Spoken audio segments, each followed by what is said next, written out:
Hi guys, what's up, what's going on, what's good? It's your favorite girl Tiffany, that Nigerian based in Ghana YouTuber, but for the purpose of this video and currently I am based here in Canada. This is for those of you that are new here that don't know me. First time stumbled upon my channel. I got married last year, I conceived last year by God's grace. So you're looking at a new mom, the latest mom in town, to the most adorable, most handsome, the sweetest little baby boy when he's not crying. Oh my god, it was such a hassle to come and record this video. Right now he's sleeping and I do pray that he doesn't wake up so we can finish this video. So I'm not going to talk too much. I'm just gonna get into today's video. My old subscribers, thank you for coming back, thank you for sticking with me. Yeah, so a lot of you have been under my comment section from the previous video asking about what is the cost of having a baby here in Canada.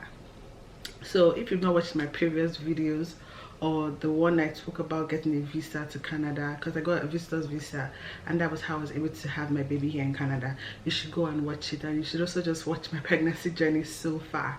Yes, like I said, I'm currently giving birth. So let's get to today's video without further ado. That was just like my introduction. Yes, sorry if I'm talking too fast. Pardon me. So yeah, just sit back, relax. So for today's video, I'm going to be looking at my phone a lot because I've just written down like everything, my process, because I don't want to just be talking like from my head top. I could be talking from my head top, but I want to make sure that I don't miss any detail. So first of all, giving birth in Canada. So the first thing I did before even getting a visa was to actually search for hospitals that were around where my auntie lived, because I came to have my baby in Canada and we're in her province. So her province is Ontario, and her city is Paris, a city called Paris in Ontario. You have different cities. I mean, you have Toronto, you have Hamilton, you have Hampton, you have Brampton, you have Brantford, different cities, but my auntie is in Paris. So I wanted to make sure that the hospital that I would have a baby in was close to her, because I wouldn't want to be in labor and what's it called, I'm driving like my auntie's driving like 30 minutes away from the house or an hour away. I just wanted a hospital that was close by. So we didn't get a hospital in Paris per se, but we got a hospital in Brantford. Brantford is about 10-15 minutes away from Paris, or like where we live rather. So that was where we got a hospital. So first thing we want to do, like I said, is get a hospital. Now mind you, the hospital charge is different from what the doctor would charge. Let me explain to you. So in Canada here, okay, let me not say in Canada here, but in the province I gave birth in and the city, Brantford, this is how it works. So you're a new mom, I mean you're pregnant, yeah, you want to have a baby, you have to get a hospital. And for the hospital even agrees to take you in, you have to get a doctor. Yes, so the doctors have like their own center where you have like series of doctors, where you have like specialists. In my case, I had an OB/gynae because I was having a baby. So I had to get a doctor first of all, and you have to call them and they will see who is available to take on your case. So the second thing is getting a doctor. So you have to know the hospital first, but you have to know that okay, there's a hospital around. So before you even go to that hospital, you have to make sure that also in that same province and same area if possible, because the doctor's center I got was luckily in the same Brantford as the hospital I got in Brantford. Yeah, so you want to get the doctor, they would tell you okay, so and so doctor will be available for you. So they'll tell you when to come in and when to get acquainted. Now I'm going to be very, very transparent with you people, because transparency is key. So for my doctor's fee, you have to pay a certain fee. I had to pay $1,500 for this doctor, and the doctor explained to me, please listen attentively. So he says, yes, it's $1,500. Now this is what they do.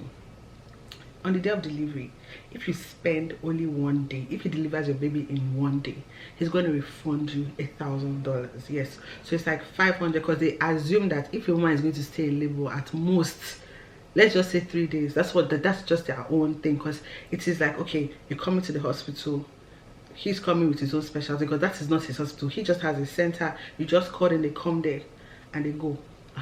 So that is what they assume. So there are other costs that will come in. So coming to see him, like every visit I was charged $38 to see him. Now this is minus the $1,500. And also when I had a procedure done, like taking out the cerclage, that's a stitch for my cervix, I also paid for that. Yes, that's how it works. So you pay. And also the hospital, I'll tell you how much it is for delivery. So in that hospital, it's about, if you're doing normal vaginal delivery, just budget between $8,000 to $10,000, yes. And if you're doing cesarean, budget from like 20 above, yes. Yes, you heard me right. It's not beans. And also the crazy thing is that now every visit you make to the hospital, like now when I wanted to take out the stitch from a cervix, that my doctor had to come, every visit you make to the hospital is like, it costs about $800. Yes, if you just walk into the hospital like, oh, you're having a headache or something, or maybe your doctor is to perform a procedure on you, it is $800. Yes, that's how much I was charged for every visit I made. So I did have an emergency. I thought I was in labor once. I had to do a cerclage, then I went in for something again, so that was like 800. This is minus what I paid for delivery, and also that delivery money only covers 1 day. So that 8,000 to 10,000 for VAG delivery covers only 1 day. So if you stay another second night, you will now be charged an additional $800. I hope I'm making sense. And so people are like, hey, and trust me, this is like, I heard that this is like one of the cheapest hospitals. Like, you know, I did not expect this. So moving on, so that's what I said. So for the cost of VAG delivery, just budget from 8,000 to 10,000, and ready your mind that every visit you go to the hospital. So if your doctor tells you that, oh, we have to perform a procedure on you, so you have to go to the hospital, just ready your mind, going to be $800. If you're having an emergency in the night, not because of emergency, you not tell yourself that you not go to the hospital. What if something happens to your baby or happens to you? What would you say? Because I mean, you already said that, okay, you want to have a child abroad. You should already ready your mind that this is not cheap, it's not beans money, it's like a lot of money. So for cesarean, like I said, budget from from 20 to $25,000. This is in Canadian dollars, by the way, please, not USD card. So yeah, so that's basically like the cost of doing things there. So in my case, I had an emergency cesarean. Yes, I was going to go for a VAG delivery. And over here, one thing again I'll say is that it's not about the money per se, but you have to pay your bills, definitely, because you'll not leave the border. You will not go back to your country without paying. But if, for example, now you have an emergency, it's not like Africa that you have to drop money down before they attend to you. And also you can even leave after you're done. They tell you to leave, they just email your bill, you mail your bill to your postal address. So they'll ask you for, when you go there for an emergency or something, or leave anything, they'll ask you your address, what's your postal address, everything, then your postal code, sorry, then they'll send your bills to your mail. So I mean, I went for the first time I had an emergency. I went after I was, the man was like, oh, how much? Like, oh, don't worry, go. So they just sent the bill to us. Even giving birth too, they were telling me that, oh, even if I don't pay for it right now, I can come and give birth, then pay later. But you pay before you leave the country, so don't think it's free, okay? So yeah, so that was basically it, and it was quite expensive. I don't know why it's like that, because, you know, we are foreigners, you know, but there are people here. Why abroad is so good is because if you are a citizen here, you don't pay shishi. I think they take it from their tax, like they take from the tax and all that, but you don't pay anything, because healthcare, when I talk to friends that live here, with my auntie, people that are like, oh, that's one thing they like Canada for, it's like healthcare is free for their people. I'm a foreigner visiting here, so I mean, I have to pay my bills, because, you know, this privilege I've given my child, because now my child will have a Canadian passport. It can enable him, if I want to relocate here in future, I mean, this is free education, free healthcare, free a lot of things. I mean, it's a privilege for him. He can take his passport and travel anywhere. He's like a dual citizen now, because he'll have the Nigerian passport and a Canadian passport, and he can do with both of them whatever he wants to do. So it's just about what my husband and I were just looking at. Like, yeah, the money was big, it was huge, but what we were looking at was the fact that, okay, this is going to be like an opportunity for our child. This is going to be a privilege. What's, okay, our parents didn't give us per se, let us give our child, let us secure our child's future. It's very, very important. So because I've had cases of, if parents get even PR, like if I get a PR, that's permanent residence, what a lot of people get from like Africa, then you come abroad, you come to Canada here, then you can apply for citizenship after some years. I've had situations whereby maybe a mother will come first, and getting her offspring here, it's like a bit difficult. But now when I want to come, when I want to apply, I have my visa, I can just like, okay, try to transition it to PR, then I can just take my son. I don't have a problem. So I'm like, oh, I have a descendant that is a Canadian citizen. So I just think that the opportunity, or I mean the advantage, is very high, even for me, because I'm like, okay, I have a citizen, so I want to apply for PR. Would you guys deny me? I don't think so. So that's basically what we're looking at. I mean, the money might be big now, but later on we'll look back and smile and say, oh, I'm glad we took this decision, I'm glad we did this, you know. Yeah, is there anything else that I did not cover? Let me check. Let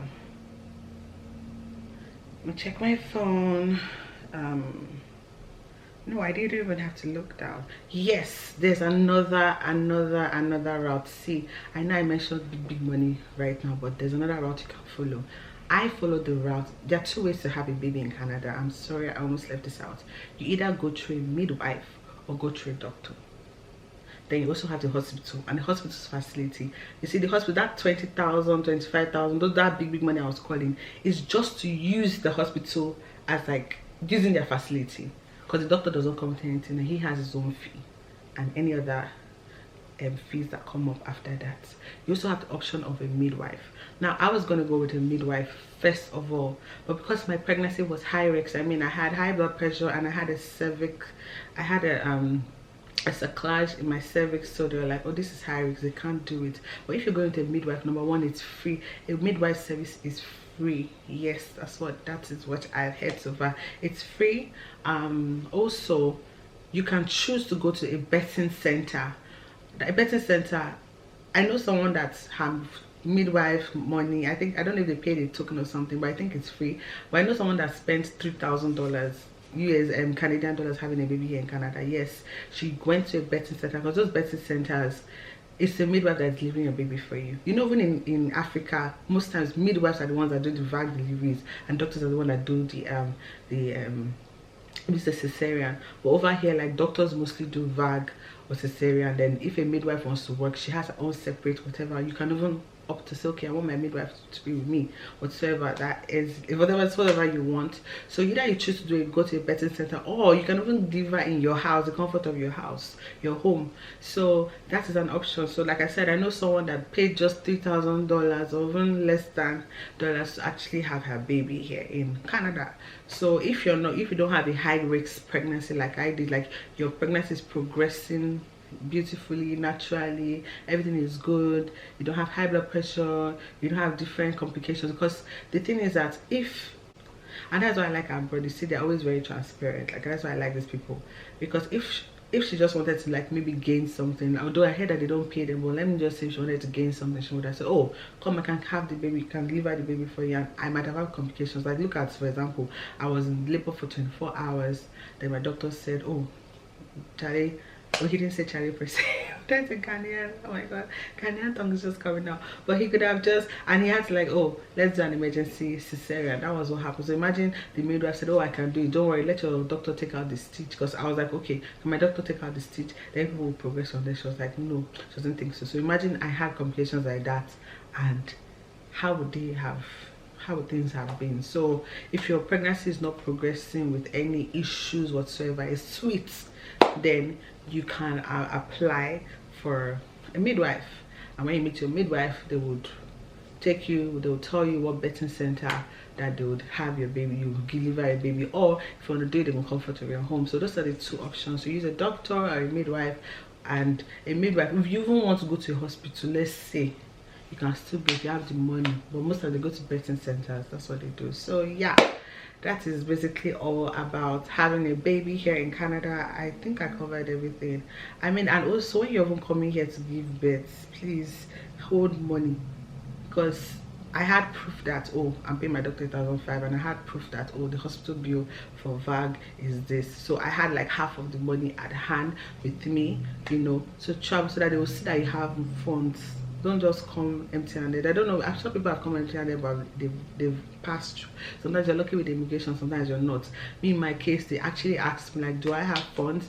And I had to show them physical funds. They still weren't really convinced, and I had to open my Ghanaian bank account on my phone, my bank app. Thank God for bank app technology.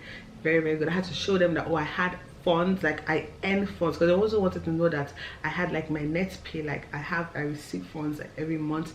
They also even on the spot, they also even asked for my husband's bank statements and all that. They wanted to see his transaction flow, all this kind of many things, because they want to be sure, because a lot of people will come here have a baby, because like I said, when you go to the hospital, they believe in answering you first. They never ask for money, and you can even leave. They rather mail your bill to you, to your house, to where you're staying. They don't disturb you. So lots of people, I don't know, might have, I don't know if they will run away, but I know they will have your information at the border, at the immigration, when you're going back to your country, definitely. So, but maybe, you know how some of our people are, Africans, we find a way to just leave, and we just come and but that's on you. That's dibs on you, because at the end of the day, if you want to come back here and actually have a child or something, you're gonna find it very, very hard to actually like come back, because you're owing bills and you've stained your name and all that. They might not want to give you a visa or whatever. So yeah, without further ado, that is the end. That brings me to the end of our video. Thank God baby boy is still asleep. Yes, I'm sure he's gonna cry any moment from now, because it's time for him to feed. Yes, I wouldn't have to wake him up because he has overslept. Yes, so yeah, and my name is once again Tiffany Ereka. That is my maiden name. My marital name is Cesarean, but you know, Tiffany Ereka is still like with the brand, so but it's Tiffany Cesarean because I'm married. And yeah, if you want to see more topics like this on Canada, like I said, some people requested for this cost of having a baby in Canada. Let me know like what other Canadian like topic, whatever videos you want to see again, and I would, if I can, I'll use my own personal experience. And please, I don't want to see weird comments. This is just me being transparent with you people on what the cost is, because I've seen a lot of videos and people don't really like mention how much it costs for certain things. But yeah, and like I said, if I was a citizen here or a PR, it would have been free. But yeah, I've paid my dues and whatever. Please do not forget to like, share, and subscribe. Please subscribe if you really love this content. This content really helped you. If you really think you want more content like this, let me know in my comment section below.